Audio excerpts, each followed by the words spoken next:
Hello friends, Chris with BeginningGuitarOnline.com. In this video, we're taking a look at the intro and the main riff that make up one of rock and roll's greatest songs about a purple laser beam. Up in this video is Purple Haze. We're going through the notes slowly here so you can play along. I've rolled back the distortion so you can hear things more accurately too. Starting in 6th position here, 6, 8.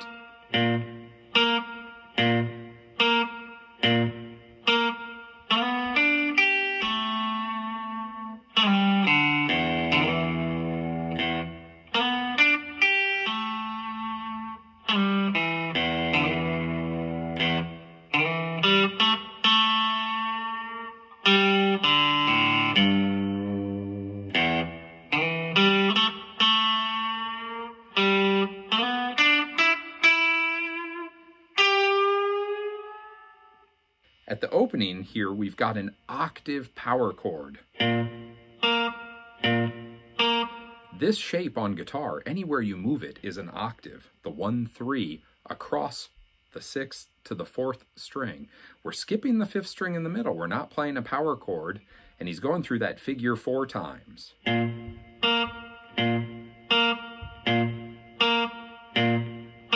we're modulating up a half step as we slide into the main motif. And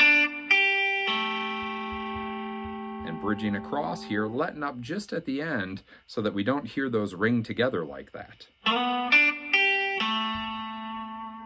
And giving a little bit of vibrato here. It gives you a chance as a beginner to practice some vibrato with that index finger. And there's many different ways to approach vibrato. This is more of a vibrato bend. We're doing a little vibrato motion with the hand, but we're rolling the wrist outwards like this to get that kind of oscillating sound. Keep the finger connected, sliding back. Reaching back down to our tonic E there.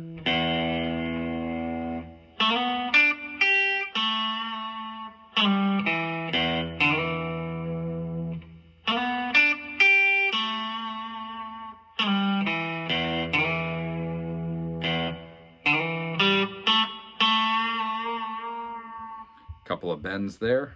Down to our low 3rd there.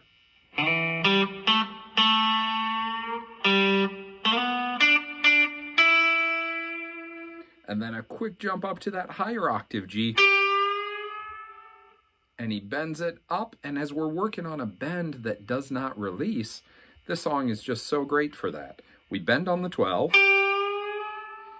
And then as we've reached that pinnacle of the bend, we bent a full half step up to our G sharp there. And we're just going to place our right hand on, and then we can let go of the string without making any noise. And then as soon as we're done stopping that, we're coming back down and going into our E7 sharp 9 chord. This is the Jimi Hendrix chord. And I'm playing an E. Another E octave up there on the 7th fret, 6th fret, G sharp, 3rd finger's playing my 7, our dominant 7 there, the D natural, and then our pinky is playing the G natural. So you get this contrasting sound between the G sharp under the 1st finger and the G natural under the pinky. Play those and isolate them. Really just enjoy the groove there. Sci-fi music, really, when it's isolated, right? And Jimi Hendrix talked about Purple Haze being inspired by a sci-fi comic about a laser ray that he read. So that's definitely the laser ray there, right? Just jarring to hear. But when we put it in the context of the other chord here, excuse me, the context of the other notes, it really sounds quite cool. And our modern ear has gotten used to this, but man, when this album dropped, it's these kinds of sounds that led the critics to say Jimi Hendrix music sounds like heavy metal falling from the sky. And as we pick that, we're allowing the 6th string to ring, but notice I'm not following through to the high E string there.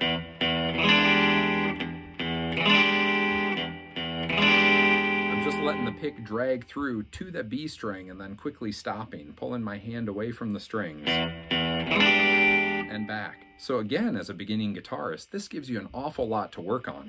Hand back, you get to do a rolling pick stroke, and then a cutoff.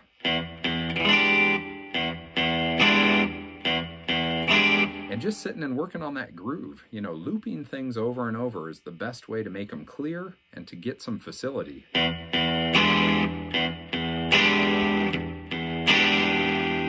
And your pinky can kind of lean against the high E there, and notice it's not really even going to sound anyways, even if I strike through it. And then down to a G power chord, up to an A power chord. And there's the main chunk of the song.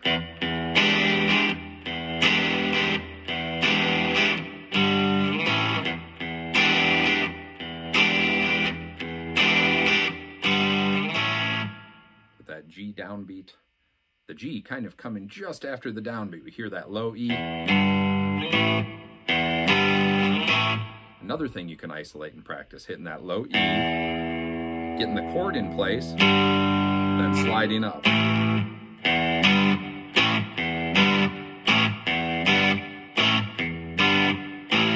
So much of Hendrix guitar playing just gives you an infinite amount of things to work on as a developing guitar player.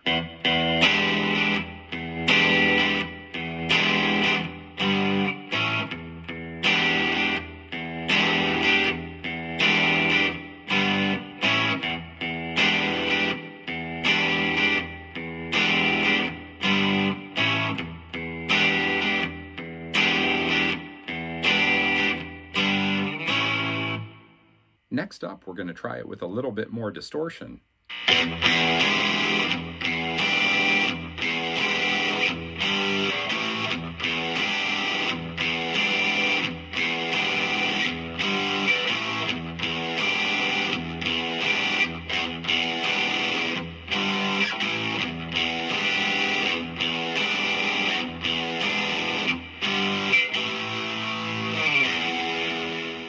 And you'll notice as I'm playing that I'm pretty much just doing downstrokes here. The song's great for beginners in that there's not a lot of complicated syncopation with upstrokes in it. It's just mostly down, down, down, down, down, down, and then just a big down, mute, down, mute. So it really gives you a chance to feel connected to the strings.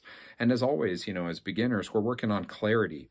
So the way I'm playing this, I'm really defining what's coming out. I'm really being concerned about how it sounds. The distortion is going to cover up a lot of the individual note clarity when we crank up the gain and actually play the piece at tempo, but we don't want to rely on distortion as a cover-up for clarity. We always want to work on clarity while we're learning a piece so that when we have the distortion, it's simply a layer of spice on top and not something we have to hide sloppy technique behind. We've gone over a lot of the things that make this really great for a beginner to work on.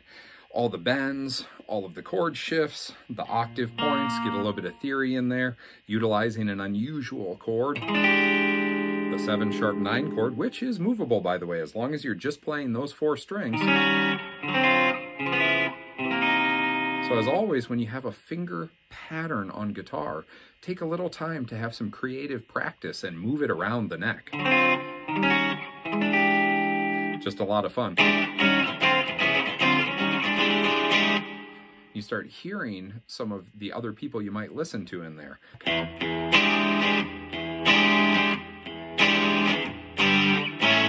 Funkifying it.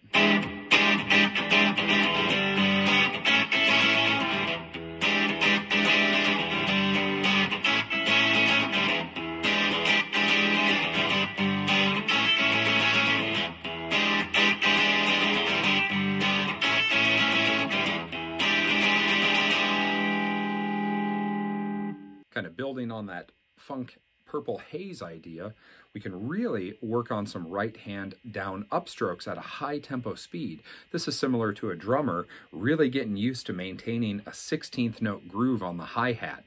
We're just basically focusing on the principle that our right hand does not stop. Your right hand should just be a metronome going non-stop here. We're just going to go back and forth with our down upstrokes. And then when we chord change, our left hand has to do the motion without the right hand stopping in between.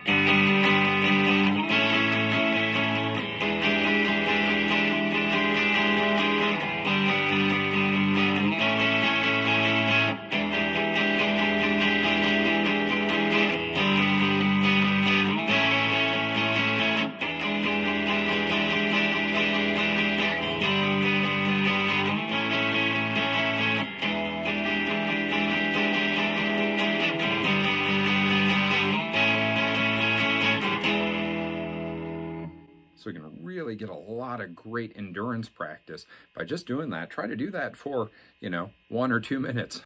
As always, click subscribe, hit that like button, and if you haven't yet, head over to beginningguitaronline.com and check out all the free resources we have available to you on your guitar playing journey.